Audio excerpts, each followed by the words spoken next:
আপনি কি জানেন মহাকাশ হল সম্পূর্ণ নীরব। সেখানে শব্দ সঞ্চালনের কোনো মাধ্যম নেই। তাই সূর্য যদি বিস্ফোরিত হয় আমরা কোনো শব্দ শুনতে পাব না। ধারণা করা হয় পৃথিবীতে সমুদ্রের তীরে থাকা বালুকণার মোট সংখ্যার চেয়েও মহাবিশ্বে তারার সংখ্যা বেশি। এই বিশালতা আমাদের প্রতিনিয়ত মুগ্ধ করে। মহাকাশে কাঁদা সম্ভব নয়।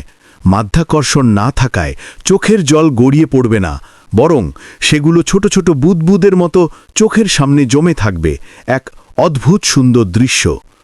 মহাকাশ সত্যি রহস্যময় এবং অফুরন্ত বিস্ময়ে ভরা। এই জ্ঞান ও প্রযুক্তির যুগে আমরা কি চাই না যে বাংলাদেশও মহাকাশ গবেষণা কেন্দ্র স্থাপন করে এই অফুরন্ত বিস্ময়ের অংশীদার হোক?